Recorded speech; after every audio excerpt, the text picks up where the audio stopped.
Saudara, hasil hitung cepat sementara di Pilkada Jawa Tengah, suara minor diperoleh Andika Perkasa Hendrar Prihadi ketimbang Ahmad Lutfi Tadsyasin. Meski di kandang banteng, sementara suara PDIP justru tumbang.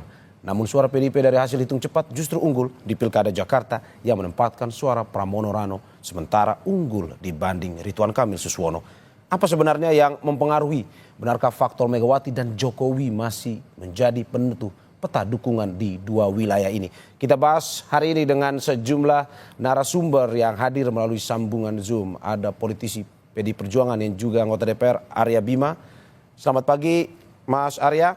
Dan juga politisi Golkar, Nurdin Halid. Selamat pagi Pak Nurdin. Selamat pagi, Assalamualaikum warahmatullahi wabarakatuh. Waalaikumsalam. Dan yang terakhir, pakar komunikasi politik UIN Syarif Hidayatullah Jakarta sekaligus Direktur Eksekutif The Political Literacy Institute, Gun Gun Herianto. Selamat pagi, Mas Gun Gun. Selamat pagi. Assalamualaikum. Mas, ini selamat pagi Bapak-Bapak. Ini dinamika politik hari ini begitu menarik melihat yang satunya kandang banteng di Jawa Tengah harus sesuai dengan unggul cepat yang masih sampai saat ini. Itu kemenangan atau keunggulan diperoleh oleh Ahmad Lutfi Tadsyasin, sedangkan PDIP unggul di Jakarta. Pertanyaannya, apakah betul sebenarnya Jokowi ini adalah ujian dari seorang Megawati Soekarno Putri? Sebelum sampai situ saya ingin ke Mas Arya dulu. Mas Arya, ini meski masih hitung cepat, namun suara Andika Hendi justru kalah dari Lutfi Tadsyasin di Jawa Tengah. Ini analisa Anda seperti apa? Analisa dari kami, saya melihat cara berpikirnya tidak seperti yang kita angkat pada pagi hari ini ya. Tradisi dari PDI Perjuangan sebenarnya begini, melihat konsepsi kenapa sih kita itu ada pilkada secara langsung yang dipilih oleh rakyat. Kita nggak bisa melepaskan bahwa pilkada yang langsung dipilih rakyat itu adalah akibat konsepsi dari sentralisasi di zaman Orde Baru ke zaman Reformasi menjadi desentralisasi, menjadi otonomi daerah. Jadi bagaimana daerah itu menjadi otonom dengan desentralisasi sehingga mampu memberdayakan seluruh potensi daerah, yang mana potensi itu perlu adanya seorang pemimpin yang legitimate sehingga partisipasi rakyat untuk memilih pemimpinnya itu akan berakibat pada partisipasi dalam proses pembangunan untuk meningkatkan ekonomi daerah atau meningkatkan kemampuan daerah. Ya. Untuk itulah pemimpin itu kita jaring lewat penjaringan kader-kader atau masyarakat yang dianggap mampu menjadi sosok pemimpin daerah. Kemudian kita saring dengan berbagai mekanisme dengan kapabilitas, kapasitas dan integritas. Jadi cara berpikir kemudian mendikotomikan seolah-olah rakyat itu karena mencoblos karena seorang sosok, misalnya tadi dikatakan seorang Pak Jokowi atau seorang Mega, itu bukan cara berpikir Megawati Soekarno Putri atau bukan berpikir cara PDI. Disitulah kemudian kita menjaring seorang Pak Hendi dan Pak Andika maupun kita menang di 19 daerah kabupaten kota di Jawa Tengah. Ya, ini cara berpikir, struktur berpikir yang salah. Kalau kemudian ada seorang sosok yang mampu mengkooptasi atau mempengaruhi. Ini konstruksi berpikir kenapa kita ada pilkada. Nah, kami tidak melihat, ya, Ibu tidak kampanye, ya, Bu Mega tidak kampanye, Ibu Mega tidak pernah mengklaim bahwa rakyat Jawa Tengah selama ini memilih kepala daerah karena Ibu enggak. Ibu menjaring keinginan daerah siapa sih yang lu recommended gitulah. Ya. Jadi yang begitu juga di Jakarta. Jadi bagaimana visi rakyat, ya, Jakarta, Jawa Tengah itu menjadi visi pemimpin yang legitimate.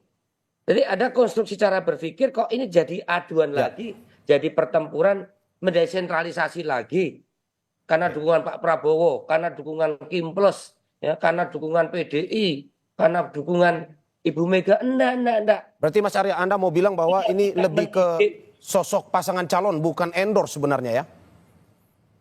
bukan endorse. Ya. Partai politik mengusung, ya, mengusung visi misi dan mengusung orang, tapi mengusung orang ini pun akibat dari partisipasi, proses penjaringan dengan mekanisme surat keputusan partai. Jadi partai sebagai persemaian kader itulah yang harus menjadikan proses pendidikan politik partai dengan sekolah partai.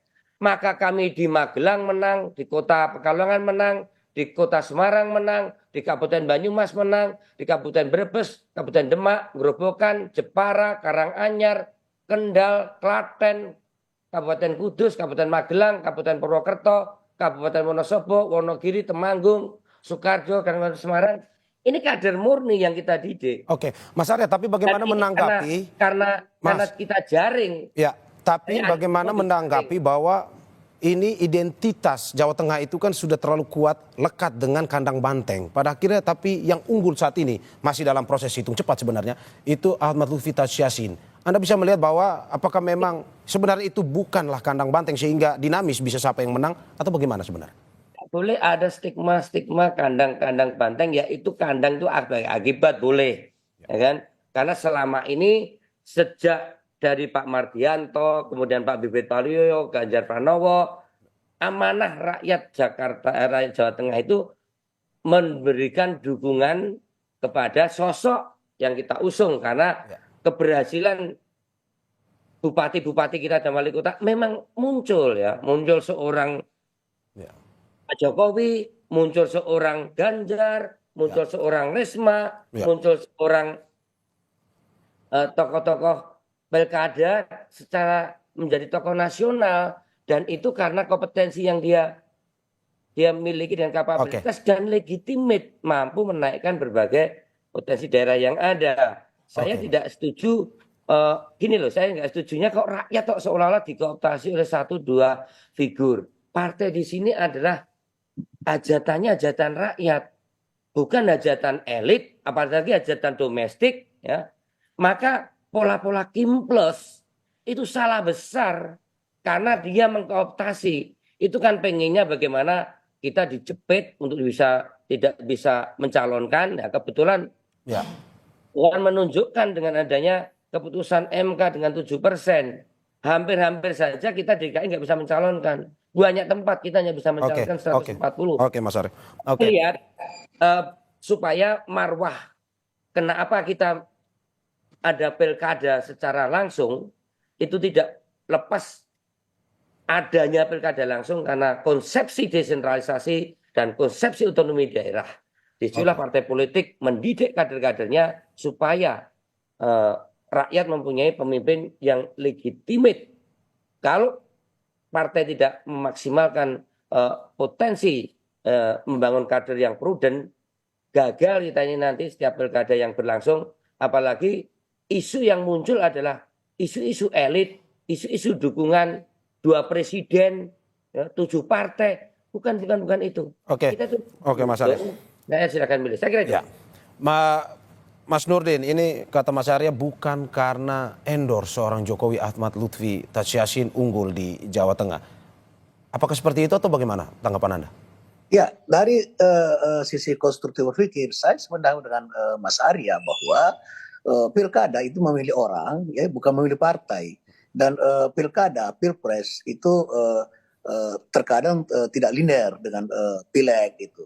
Jadi tidak bisa kita katakan bahwa di semua daerah ketika ada pemenang pileg di situ, misalnya Jawa Tengah pemenangnya adalah PDIP. Kemudian itu dikatakan ketika ada pileg maupun pilpres kemudian kalah, kemudian kita harus mengatakan bahwa itu adalah kandangnya PDIP kemudian kalah. Tidak seperti itu karena pileg pilpres itu tidak linear, terkadang tidak linear dan hampir semuanya tidak linear.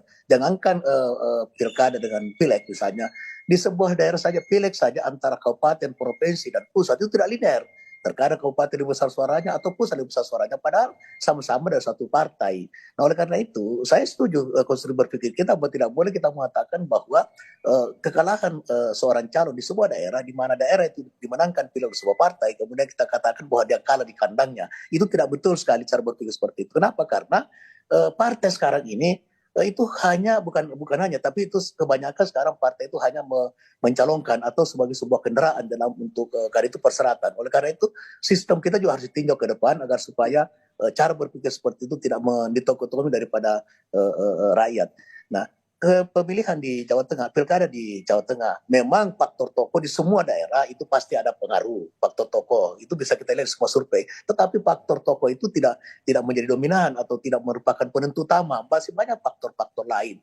Nah, oleh karena itu maka faktor yang paling menentukan sebenarnya faktor figur, ya, figur dari sebuah calon dari sebuah partai. Dari samping itu kemudian instrumen partai ketika bergerak secara maksimal itu juga menjadi salah satu faktor penentu. Kemudian ada tokoh yang mengendorse itu juga menjadi salah satu faktor, tapi bukan faktor utama. Oleh karena itu tidak bisa kita identikan bahwa ketika seorang calon dikalahkan kemudian di belakangnya ada tokoh yang mengendorse kemudian diidentikan dengan tokohnya. Misalnya DKI, kalau linear pemilihan legislatif atau tokoh-tokoh yang mendukung pastilah Ridwan Kamil menang karena didukung oleh 11 atau 12 partai, di mana partai itu juga memenangkan dan PDIP sendirian atau hanya ada dalam hal anggota DPRD, PDIP itu sendirian hanya dibantu dengan Partai Umat kalau nggak salah dengan partai apalagi satu, tapi itu tidak ada kursi di parlemen. Ini fakta menunjukkan bahwa itu sangat tidak identik dengan tidak linear antara pemilihan pileg dengan pilpres.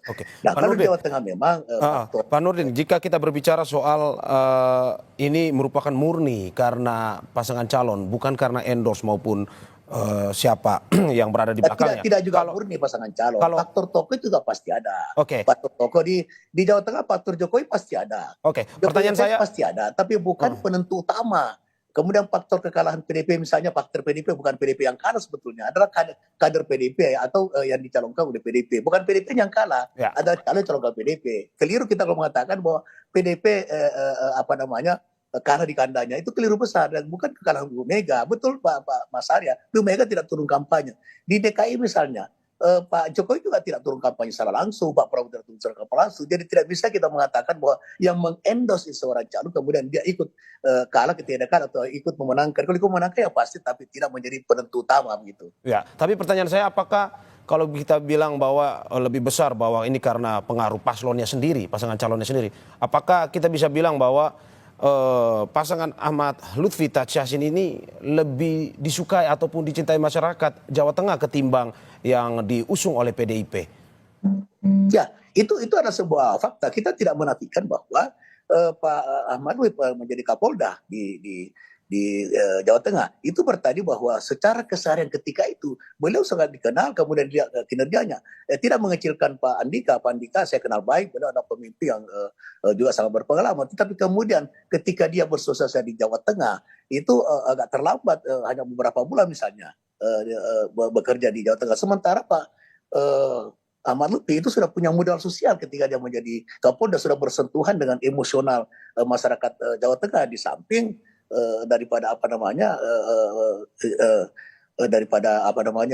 yang mendukung, daripada itu kemudian pasangannya juga adalah memang sudah waktu menjadi wagub tentu sudah sangat bersosialisasi, sudah dikenal dan kemudian sudah memiliki modal sosial di Jawa Tengah. Itu salah satu faktor yang membuat mereka bisa memenangkan di Jawa Tengah dibandingkan dengan waktu bekerja daripada Pak Andika itu sangat singkat sekali, sehingga sosialisasi atau track record khusus di Jawa Tengah beliau tidak kemudian menjadikan masyarakat Jawa Tengah simpatik atau memilih daripada Pak Andika.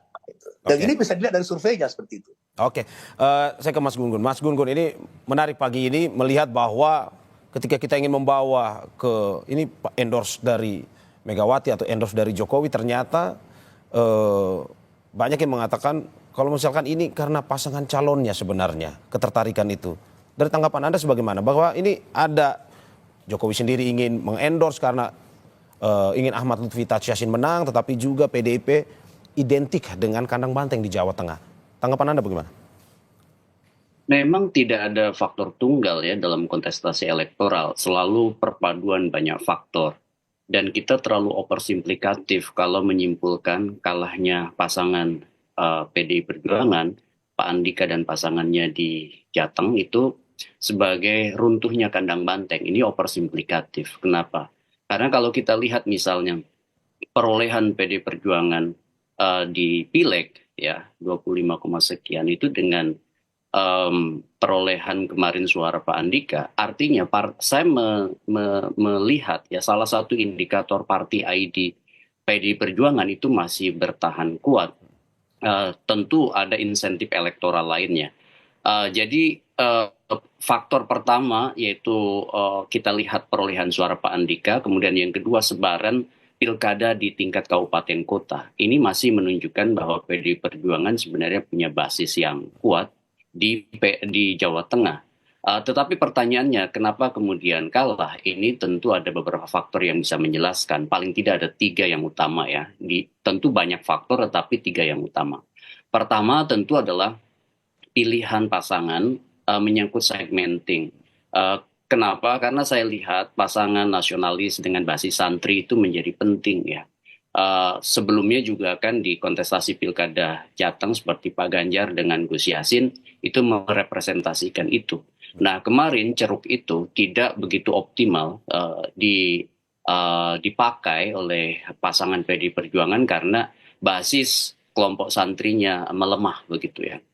Kemudian yang kedua soal betul endorsement politik itu bisa menjadi insentif elektoral, terutama reference power atau kekuatan rujukan yang masih punya tingkat penerimaan baik di basis pemilih. Kemudian yang ketiga tentu adalah basis struktur pemenangan mulai dari partai sampai relawan. Salah satu yang kemudian tadi saya highlight juga dan saya setujui dari Pak Nurdin, yaitu soal memang ada stat yang cukup terlambat gitu dari pasangan Pak Andika pada saat deklarasi, melihat ya intensnya Pak Lutfi dengan jabatan sebelumnya itu melakukan penetrasi ke basis-basis pemilih di Jawa Tengah. Memang 3+1 tadi menyangkut waktu menjadi 4 faktor utama dalam bacaan saya yang menyebabkan kemudian pasangan Pak Lutfi itu unggul dari Pak Andika dalam hitungan cepat ya. Sementara oleh karena itu kita juga kemudian mengatakan bahwa faktor-faktor ini adalah faktor-faktor determinan yang tentu saja kalau kita lihat rinciannya di bawah akan lebih kompleks lagi. Tetapi bahwa ini bisa kemudian menjadi simpulan sementara ya, hipotesis bahwa kemenangan Pak Ahmad Lutfi itu kemenangan strategik ya dalam konteks pertarungan elektoral, tetapi tidak bisa kemudian disimplifikasi bahwa PDI Perjuangan kalah dalam konteks sebagai basis ya. Dan itu penting menurut saya. Berbeda berarti Mas dengan Gunggun, Jakarta. menurut Anda basis PDIP masih begitu besar di Jawa Tengah walaupun kalah dalam Pilgub Jateng ini? Saya lihat kalau kita lihat beragam misalnya data dari exit poll ya. Menunjukkan bahwa basis party ID di PDI Perjuangan di Jawa Tengah itu masih kental ya, dan basis-basis utama PDI Perjuangan juga masih menurut saya masih satu garis gitu ya dengan keputusan partai untuk mendorong Pak Andika. Nah, artinya memang kekalahannya adalah pada penetrasi ke basis pemilih baru yang di luar PDI Perjuangan gitu. Representasi pasangan itu memang menjadi penting terutama dalam silang komposisi ya. Contoh misalnya kalau satu kolam gitu memang agak susah ketika misalnya memang basis pemenangan terutama di struktur partai sudah optimal, tetapi kemudian di luar partai butuh juga kan basis-basis sosiologisnya ya, basis psikologisnya yang kemudian bisa mengakumulasi kemenangan di luar apa yang sudah dilakukan oleh basis struktur partai dan relawan begitu. Oke. Mas Gun ini menarik bahwa pada akhirnya Jawa Tengah walaupun Pilgub saat ini yang unggul bukan dari PDIP tetapi basis PDIP masih terjaga betul di Jawa Tengah. Dari Jawa Tengah kita terbang ke Jakarta, tetapi sebelum kita membahas Jakarta dan dinamikanya kita saksikan jeda berikut ini.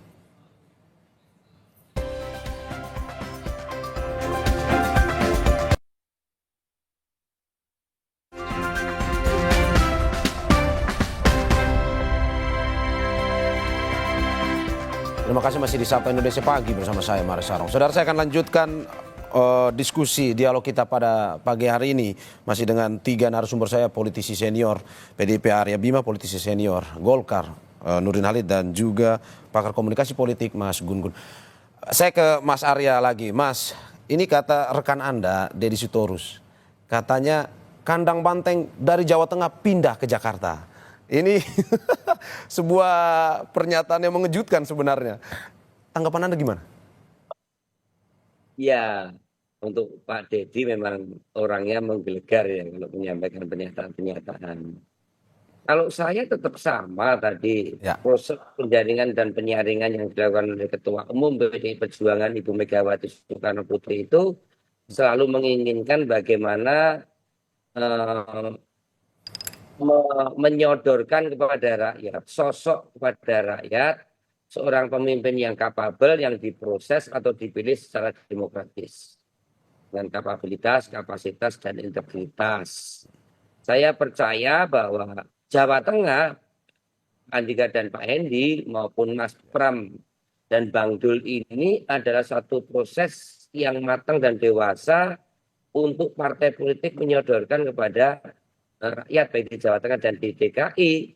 Jadi saya melihat kemenangan di DKI ini karena memang yang pertama sosoknya memang pas antara Mas Pram dan Bang Dul ini, dan tidak memaksakan visi misinya, visi pemimpin atau visi dia ke rakyat, tapi visi rakyat ke seorang pemimpin yang kita usung dengan Jakarta menyala. Saya ada variabel-variabel lain betul secara sosiologis tadi, tapi sehebat apapun supporting atau dukungan, kalau kapabilitas, kapasitas, integritasnya itu tidak memenuhi prasyarat objektif yang ada, kondisi subjektif tidak ketemu dalam kondisi objektif, nggak akan bisa, apalagi sangat rasional di Jakarta. Kemudian juga faktor-faktor penentu yang lainnya, terutama netralitas dari instrumen-instrumen aparat ini di Jakarta betul-betul harus saya apresiasi kepada TNI, kepada Polri, kepada ASN. Ya. Ini cenderung lebih dari posisi memfasilitasi untuk rakyat itu berhajatan dengan pesta demokrasi sehingga tidak ada satu hambatan-hambatan untuk memilih. Kemudian tidak ada hal yang terkait dengan pemilihan wali kota.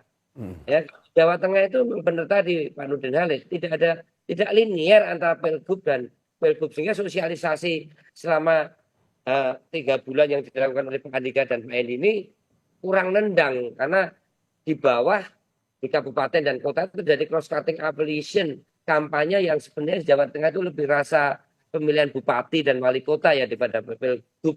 Kalau di Jakarta ini benar-benar rasa Pilgub. Ya. Suasana kebatinan pemilihan itu pemilihan gubernur.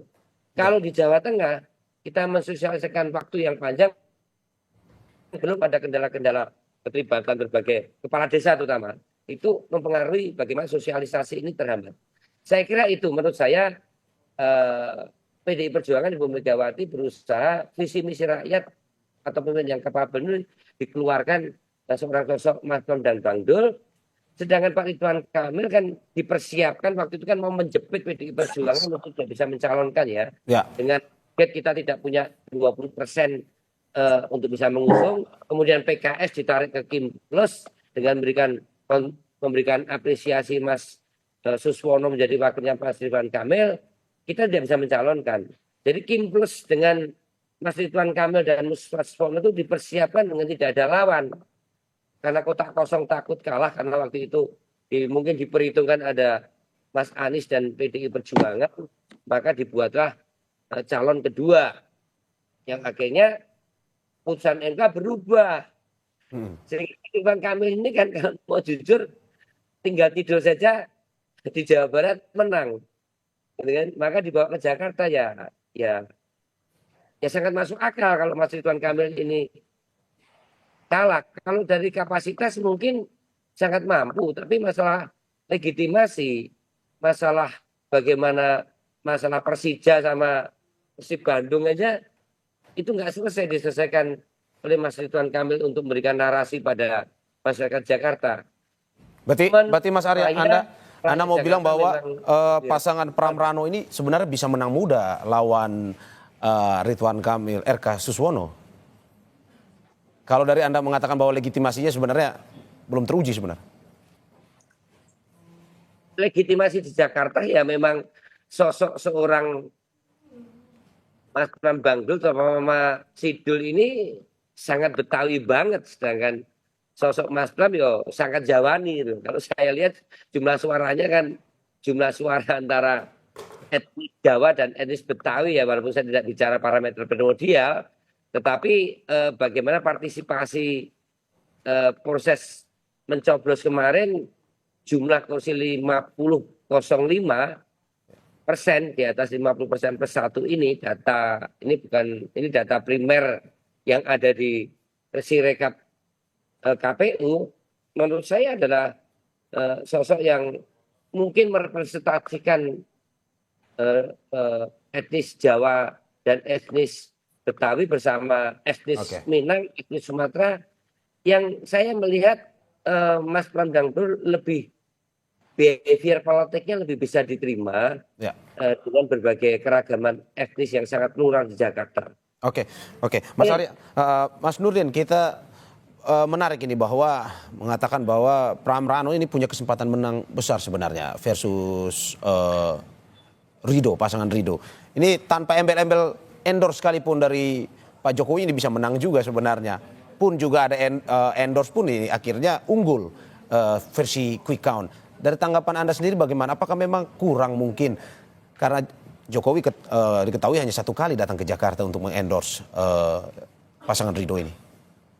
Ya, kalau kita melihat ya sebetulnya untuk sementara ya bukan kemenangan, masih keunggulan ya karena belum ada putusan KPU. Jadi sementara keunggulan daripada pasangan Mas Pram dengan Bang Dul itu keunggulan sekarang kalau saya sih tidak menganggap kayak mereka itu ketika PDIP berani mencalonkan Mas Pram gitu ya. Nah kalau kita waktu itu karena trend survei itu dengan Kang Emil itu sebenarnya sangat tinggi, sementara pasangan Mas Pram dengan Bang Dul itu belum terekam menurut survei. Tetapi dari sisi figurnya sebetulnya adalah tidak jauh berbeda dengan Bang Dul dengan Kang Emil dari sisi popularitas. Pilkada itu yang pertama popularitas dulu ya, baru kemudian keterpilihan. Itu faktor utama. Nah untuk di Jakarta ini popularitas daripada pasangan Mas Pram ini didukung oleh Bang Dul itu tidak jauh berbeda sebetulnya dengan Kang Emil. Ya memang dengan Pak PDIP berani mencalonkan Mas Pram yang ketika itu belum terekam sama sekali. Ya, kalau Bang Dul kan sudah terekam dalam survei dan cukup tinggi secara pribadi ketika itu. Memang Jakarta tidak bisa disamakan lagi dengan Jawa Tengah. Pertama, pemilih cerdas di Jakarta jauh lebih tinggi daripada di Jawa Tengah. Di Jakarta pemilih cerdas kalau saya 60 sampai 65% itu adalah pemilih cerdas yang memang mampu memilih figur dari sisi kapasitas, kualitas, kredibilitas dan sebagainya. Yang kedua adalah di Jawa Tengah itu tidak ada faktor proses sebelumnya yang menciptakan kekecewaan bagi masyarakat Jawa Tengah, tapi di Jakarta ada proses-proses yang secara kasat mata kalau saya secara pribadi melihat itu ada proses-proses dalam proses pencalonan itu yang menciptakan kekecewaan daripada masyarakat Jakarta sehingga sekarang ini mengakibatkan adalah tingginya daripada golput atau kurangnya partisipasi daripada pemilih Jakarta. Dan ini untuk pertama kalinya pemilih Jakarta itu tidak signifikan atau sangat rendah. Ini partisipasi yang sangat rendah sepanjang sejarah pilkada. Nah, faktor yang saya maksud tadi itu adalah adanya kecewaan terhadap tidak berhasilnya Mas Anies menjadi calon, sehingga mungkin 80-90% pendukung daripada Mas Anies itu adalah menjadi tidak ikut memilih atau golput itu. Nah, yang kedua adalah dengan terang-terangan Mas Anies itu turun kampanye atau turun bersama dengan Mas Pram dengan kemudian diekspos secara masif oleh media, maka itu faktor juga salah satu faktor yang membuat kemudian pemilih Mas Anies itu adalah memilih pasangan Mas Pram. Nah, sementara dari Kim itu ya tidak maksimal instrumen partai, itu fakta ya. Buktinya tidak semua ketua umum partai itu full all out turun. Tapi insya Allah Mas Arya mohon maaf kalau ini 2 putaran maka itu 50-50. Kalau 2 putaran ini menurut saya Pak Jokowi, Pak Prabowo, kemudian ketua umum Kim ini akan all out untuk menangkan Ridwan Kamil. Berarti Pak Nurdin, menurut Anda jika 2 putaran game changernya ada di Pak Jokowi dan Pak Prabowo. Kalau lebih sering turun bisa membalikan keadaan. Oh tidak juga. So Pak Prabowo kan dengan kapasitas sebagai presiden tidak mungkin bisa turun langsung berkampanye, tidak mungkin itu. Ya beliau kan menjadi presiden dan kepala negara. Di satu sisi memang dia mengendorse Ridwan Kamil, tapi di sisi beliau ada harus netral sebagai seorang presiden. Nah kalau Pak Jokowi bisa turun full karena beliau sekarang bukan lagi tidak terikat lagi dengan berbagai aturan dalam pilkada itu. Tapi yang paling penting adalah instrumen partai dari Kim Plus itu, kemudian instrumen relawan itu kalau itu masif dan all out, saya yakin akan mengalahkan Mas Pram dengan Bang Dul di putaran kedua. Oke, Pak Nur, ini saya kutip sedikit beredar di media sosial tanggapan-tanggapan bahwa ini kemenangan Pram Rano di Jakarta ini adalah sebuah moment of truth atau ini pembuktian politik dari PDIP sendiri bagaimana konsolidasi politiknya begitu lancar di Jakarta sehingga bisa menang Pram Rano ini versus pasangan Ridho. Menurut Anda seperti itu atau karena memang kurangnya endorse dari Presiden ke-7 Joko Widodo ini? Ya, saya kira memang instrumen partai daripada PDIP itu bergerak masif ya, di samping di-endorse oleh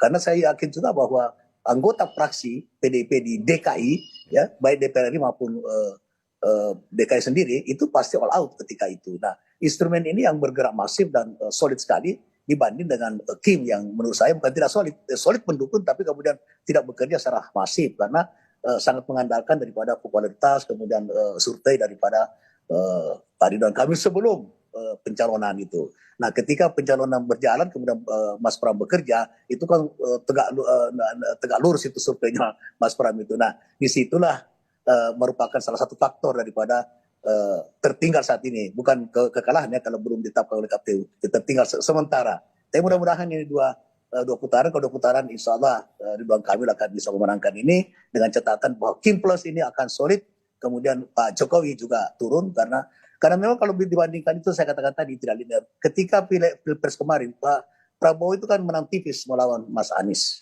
itu menang tipis itu sehingga dari sisi kehendak masyarakat itu memang faktor calon ini juga sangat-sangat menentukan, bukan faktor utama daripada yang mengendorse baik Pak Jokowi maupun yang lainnya. Nah, oleh karena itu maka ketika 2 putaran Kim Plus ini dengan seluruh instrumennya itu harus all out ditambah dengan seluruh anggota fraksi dari Kim itu juga harus turun all out ditambah dengan relawan dan Projo juga harus bergerak karena Projo kan mendukung Pak Ridwan Kamil ya. Kalau Projo juga bergerak cepat maka 3 komponen ini ketika solid kemudian masif maka insya Allah putaran kedua pasangan Ridwan Kamil itu bisa memenangkan ini. Ya, oke. Saya ke Mas Gun Gun. Mas Gun Gun, ini sekali lagi di Pilkada Jakarta, Pilgub Jakarta ini masih kuat, dikatakan masih kuat paslonnya ketimbang endorse-nya. Tapi kalau kita lihat bahwa kemenangan Pram Rano ini banyak yang mengatakan bahwa ini di belakangnya ada begitu banyak, ada mantan Presiden Megawati Soekarno Putri pun juga plus 2 mantan gubernur Anies Baswedan dan Basuki Cahayapurnama. Kalau dari Anda sendiri melihat memang karena lebih besar endorse-nya atau lebih besar ketertarikan pada paslonnya? Oke, ini menunjukkan bahwa pilkada di tiap daerah itu punya dinamikanya sendiri-sendiri ya. Itu penting menjadi catatan. Untuk Jakarta, saya lihat resonansi pasca Pilpres itu masih kuat ya. Gaung ya maksud saya dari dampak pertarungan Pilpres, terutama narasi soal keberlanjutan dan perubahan, di mana sosok misalnya yang kemudian menghendaki perubahan itu kan mengalami yang disebut dan cognitive dissonance atau keberbedaan dari apa yang dipikirkan dengan yang dirasakan pada saat proses kandidasi. Misalnya ketidakmunculan sosok yang diharapkan itu kemudian menjadi faktor penting berlabuhnya suara mereka yang tidak terakomodir itu ke siapa. Dan di sini kita melihat bahwa ada yang disebut dengan kejelian dari pasangan Pramono dengan Mas Rano dengan Bang Dul ya Rano Karno itu untuk kemudian penetrasi ke basis pemilih yang tadi tidak terwadahi. Sebut aja mereka yang kemudian menghendaki Anies Baswedan maju sebagai salah satu pasangan calon di Jakarta. Dan betul ketika misalnya mampu persuasif dan tunjukkan secara simbolik ya dengan dukungan Anies Baswedan, maka banyak sebut aja anak abah begitu ya, pendukung Anies Baswedan masuk menjadi basis pemilih Pramono sebagian, dan sebagian lagi mereka tidak menggunakan hak pilihnya, sehingga kemudian itu menjelaskan kenapa angka golput atau yang tidak masuk ke basis menjadi pemilih atau voter turnout itu kemudian tinggi di Jakarta. Nah, ini kemudian faktor lainnya adalah sekali lagi CPM atau Civic Voluntary Model, yaitu basis hobi. Ketika misalnya contoh aja misalnya mereka yang punya basis hobi bola seperti Jakmania itu ternyata tidak mampu dipersuasi begitu ya oleh Ridwan Kamil, karena tadi Mas Arya sudah menjelaskan penuntasan narasi soal di mana Ridwan Kamil ini seperti sepele, tetapi kemudian memang menjadi signifikan karena basis pemilih di situ tuh besar gitu ya. Ini yang disebut dan kelompok hobi. Ingat, CPM itu bukan hanya suku, agama, ras, dan antar golongan yang tidak laku lagi di di Pilkada Jakarta 2024, tetapi kelompok hobi masih kemudian menyumbang insentif elektoral yang signifikan di Pilkada Jakarta kali ini. Ya. Nah, dari penjelasan saya tadi, saya ingin mengatakan bahwa betul Jakarta seperti Pak Nurdin tadi bilang, tipologi rasionalnya itu udah lebih ajak. Misalnya rasional egosentrisnya lumayan, rasional prospektifnya, rasional retrospektifnya. Rasional egosentrik itu yang menuntut bagaimana misalnya tawaran Anda pada kelompok kami begitu ya, yang jelas, tegas, terutama di wilayah program yang segmented. Kemudian yang tentu retrospektif itu berkaca dari portofolio pasangan calon. Pak Pramono tentu punya portofolio ya yang cukup panjang, tetapi itu aja tidak cukup.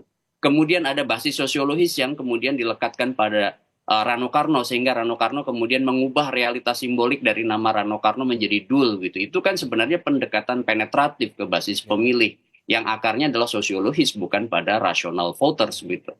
Kemudian faktor lain adalah tentu ya bekerjanya pendekatan-pendekatan seperti psikologis ya, bagaimana misalnya seperti Pak Nurdin tadi bilang, Kim ya bekerja, tetapi kita lihat juga beberapa basis di Kim yang memudar juga, seperti misalnya basis PKS tidak seluruhnya all out bisa memilih Ridwan Kamil gitu. Ya. Tetapi yang biasanya itu Jakarta ketika misalnya PKS itu mendeklar kandidat, maka basis kekuatan partainya solid mendukung apa yang kemudian dideklarasikan oleh partai. Tapi kali ini cukup berbeda gitu. Banyak basis akar rumput PKS yang tetap memilih pasangan lain gitu. Oke. Saya ke Mas Arya, ini menarik juga bahwa Pilkada Jakarta, Pilkada Jawa Tengah memberikan sebuah ini fenomena politik yang baru. Tetapi banyak opini di media massa terkait dengan pilkada ini yang bertanya sebenarnya, Mas Arya, apakah betul di pilkada kali ini Jokowi adalah ujian dari Ibu Megawati Soekarno Putri? Ya mau ujian mau tidak, tapi cara berpikir itu, struktur berpikir itu salah. Ya. Tidak fasilitasi kan pilkada itu diusung oleh partai politik atau independen. Ya. Nah sekarang ini kok men-take over hajatan publik, hajatan rakyat menjadi hajatan elit. Ya. Dulu kita itu kan nggak setuju pilkada dipilih oleh DPRD kabupaten kota dan kabupaten provinsi. Apa tidak setuju? Karena kurang searah dengan semangat otonomi daerah. Walaupun secara konstitusional masih bisa. Kita ingin menjadi hajatan rakyat. Sama maunya rakyat lalu pilih kan gitu. Partai silakan memfasilitasi dengan threshold diputuskan 20% supaya mungkin 5 atau 3 yang ada. Dibatasi menjadi Kim Plus misalnya. Ini kan membatasi ruang-ruang bagaimana kehendak rakyat itu menjadi sangat tidak bebas. Akhirnya Mas Anies nggak bisa mencalonkan kan gitu. Nah saya melihat tidak boleh. Lain kali cara berpikir semacam ini harus dijungkir balikkan. Ya. Saya tidak bisa bahwa menangnya PDI Perjuangan mengusung Mas Pram Bang Dul yang oleh oleh Ibu Megawati Soekarno Putri sebagai Ketua Umum beserta Partai Umat dan Hanura adalah tumbangnya, endosernya Pak Prabowo, Pak Jokowi dan Kim Plus. Kan tidak bisa begitu. Ya. Cara berpikir salah. Sosoknya tidak laku terjual di masyarakat Jakarta atau Betawi kan begitu. Apa Bang Ridwan Kamil juga kapabel? Kapabel. Mungkin di DKI kan gitu, di Jawa Barat. Jadi saya melihat struktur berpikir yang salah di dalam membangun opini publik lewat wacana publik yang dibangun oleh media sosial maupun media mainstream. Saya ingin bahwa pemilu pilkada yang berkualitas akan menghasilkan pemimpin yang berkualitas. Nah, cara mengendos Pak Jokowi juga salah. Siapa yang mempengaruhi di sekitar Pak Jokowi?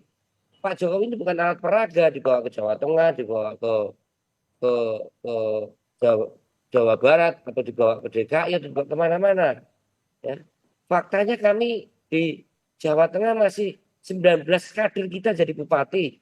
Apakah pandang-pandang tumbang? Enggak masalah tumbang atau tidak. Kebetulan yang kita usung dari PDI Perjuangan itu laku dijual di Jawa Tengah. Dan kita mendapatkan legitimasi waktu itu. Nah kalau yang diusung PDI Perjuangan asal-asalan, nggak kapabel, ya nggak kepilih kan itu.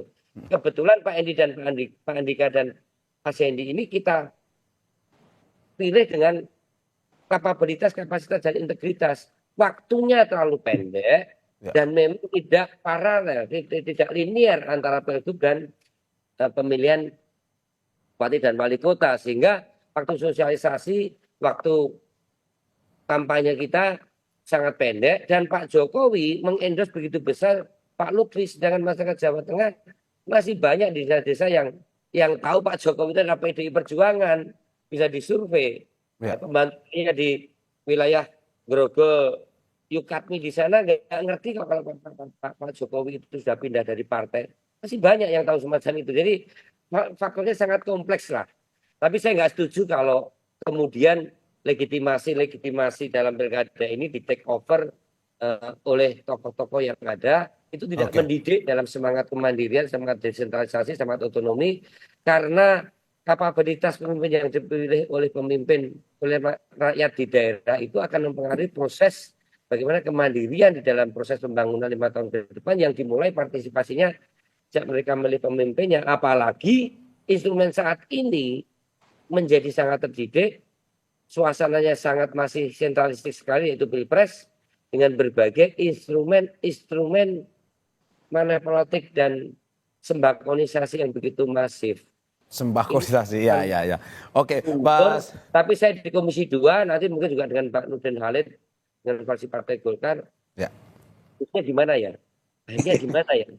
Pastinya gimana ya supaya Mas Gubun ini bisa merumuskan apakah waktu yang demikian pendek antara Pilpres dan dengan Pileg dan Pilkada ini dilaksanakan dengan tempo yang sesingkat-singkatnya, itu dampak sosiologisnya akan berdampak pada otonomi daerah dan desentralisasi dengan milih pemimpin yang baik enggak?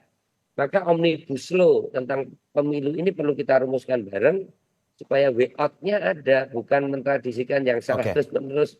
Ini bisa bahaya ini buat demokrasi itu sendiri, saya kira itu. Saya ke Pak Nurdin, ini terkait dengan walaupun menang di unggul di Jakarta yang di-endorse oleh Pak Jokowi, tapi juga ini di Jawa Tengah unggul, di Jakarta tidak unggul. Kalau dalam arti bahwa kalau Anda melihat bahwa sebenarnya PDIP versus Jokowi atau sebenarnya ini paslon versus paslon? Ya, kita sekarang saya katakan bahwa kita tidak bisa mengidentikan kekalahan sebuah calon pilkada kemudian membuat juga yang mengendorse itu harus ikut-ikut menjadi orang yang kalah atau sebaliknya menjadi yang menang. Apalagi kemudian diperhadapkan, saya sangat tidak setuju selalu memperhadapkan antara Pak Jokowi dengan Ibu Mega karena adanya perbedaan. Ini beliau sama-sama kader PDIP. Kemudian ada pilihan-pilihan yang berbeda ketika sebuah pencalonan, itu hal yang normal dalam multi partai karena kita membangun demokrasi Indonesia di atas multi partai. Nah, oleh karena itu memang harus ada kolaborasi, harus ada kerjasama. Tetapi kemudian sama sekali kita tidak bisa mengidentikan bahwa kekalahan calon di sebuah pilkada kemudian mengidentikan kekalahan daripada mengendosnya, karena banyak faktor yang seperti di Jawa Tengah tadi, Mas Ari, saya setuju sekali itu. Tidak berarti bahwa tumbang PDIP di Jawa Tengah tadi digambarkan dengan data yang sangat akurat ya. Pemilihan di kabupaten kota banyak PDIP memenangkan. Nah kemudian kalau kita lihat hasil pileknya 25%, kemudian hasil dari Pak paslon yang dicalonkan PDP itu lebih tinggi daripada pileg. Nah itu pertanda bahwa 25% yang dapat dipilih oleh PDP, kemudian hasilnya di pilkada lebih tinggi, itu berarti bahwa PDP itu solid di situ. Nah, kemudian kita mengatakan bahwa Kim itu tidak solid karena kalah dalam atau sementara ini tertinggal di Jawa Tengah. Begitupun di Jakarta karena banyak faktor yang berpengaruh sekali. Nah, kalau dari sistem saya sebetulnya sangat tidak setuju dengan sistem yang ada sekarang karena ini tidak membuat bangsa ini semakin demokratis dengan pemilih-pemilih cerdas ya.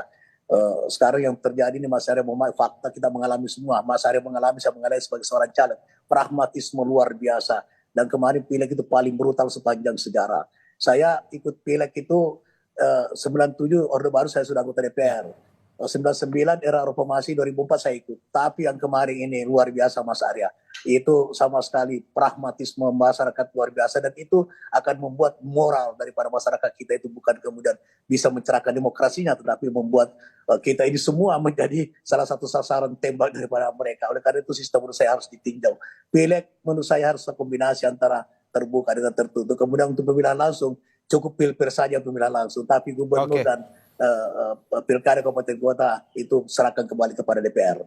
Memang DPR juga ada pragmatisme tapi tidak sedrastis daripada ketika rakyat yang bisa langsung. Dan ini yang paling penting adalah kita sekarang tidak ada jual partai, program partai, idealisme partai, visi partai itu nggak ada. Itu kita harus jujur mengatakan kita jual dirilah kepada rakyat itu kita dipilih, bukan jual program, bukan dan yang paling penting tidak ada proses pengkaderan. Itu ada pengkaderan, tapi itu tidak membuat daripada STM itu menjadi diterima oleh masyarakat. Ya buktinya sekarang bisa pindah hari ini ada PDP, pencalonan besok pindah ke Golkar, itu hal yang lumrah dan dia terpilih. Pindah-pindah ya Pak Nurdin ya, pada akhirnya ya. Kembali terpilih, itu sistem kita ini sangat. Pak Nurdin. Dan di Amerika saja tidak dikenal pemilihan langsung, neneknya demokrasi. Amerika tidak mengenal pemilihan langsung gitu. Mana pernah orang mencoblos Obama, mencoblos Donald Trump, nggak ada. Dia tetap memilih perwakilan yang akan. Saya sudah menangkap maksud Anda Pak Nurdin. Kita singkat saja ke Mas Gun-Gun. Terakhir terkait dengan ini endorsement ada juga ini lebih memilih paslonnya ini tanggapannya seperti apa? Singkat aja Mas Gun-Gun. Ya, faktor endorsement atau dalam textbook sering disebut reference power atau kekuatan rujukan itu selalu menjadi satu di antara faktor penting ya, terutama kalau kita lihat kekuatan untuk membangun persepsi publik gitu ya, dan akhirnya kemudian berbuah dua hal. Pertama adalah suara, yang kedua adalah efektivitas power. Itu biasanya dua dalam konteks marketing politik ya, mungkin bisa dibaca reference power itu dalam Gary Mauser. Intinya begini, bahwa kekuatan rujukan itu satu di antara sekian faktor. Dan setiap daerah pasti punya dinamikanya berbeda. Contoh misalnya seperti Jakarta, kebetulan momentumnya itu memberi insentif elektoral lebih pada kelompok yang sebut aja politik asosiatifnya keberlanjutan. Jadi ketika misalnya ada mereka yang ada ceruknya ya, menghendaki suara berbeda dan suara berbeda itu kemudian bisa dioptimalisasi oleh pasangan Pramono gitu. Sebagian diantaranya menjadi mereka yang tidak menggunakan hak pilihnya. Berbeda dengan di Jawa Tengah, itu tidak kemudian bisa diresonansikan isu itu. Kenapa? Karena faktor-faktor lain lebih menentukan. Ya. Mas Gun, tingkat partisipasi secara nasional kan maksimalnya 60 Mas. Ini faktor apa? Ya, kalau kita lihat. Tapi secara nasional tingkat partisipasi ini sangat rendah. Ya, kalau kita lihat nasional kan partisipasi tinggi, berbeda dengan partisipasi di Jakarta. Nah, ketika misalnya Jakarta itu tentu menjadi satu hal yang harus dibaca dengan dinamikanya. Tetapi kalau di tingkat nasional, isu lagi-lagi ya, isu itu akan ditentukan oleh faktor yang bertarung. Contohnya misalnya figur. Ada nggak pengaruh karena pilkada kabupaten kota yang juga terselenggara di masing-masing provinsi lainnya, Mas? Iya, itu pasti sebaran itu, Mas. Makanya kemudian terjadi yang disebut dengan proses ya, yang kalau kita lihat masing-masing daerah itu akan sangat ditentukan oleh faktor figur yang bertarung. Kalau misalnya faktor figur yang bertarung itu bisa menggait ya dan mengoptimalisasi suara di basis-basisnya, tentu ya itu akan menyumbang juga yang disebut dan Oke, partisipasi. ditentukan oleh faktor Rembutan. figur yang bertarung ya Mas Gun-Gun ya. Ya, Di betul. akhir. Terima kasih Bapak-bapak, politisi PDIP Arya Bima, politisi senior Golkar Nurdin Halid, dan juga pakar komunikasi politik Gun-Gun Herianto. Terima kasih atas dialognya pagi ini.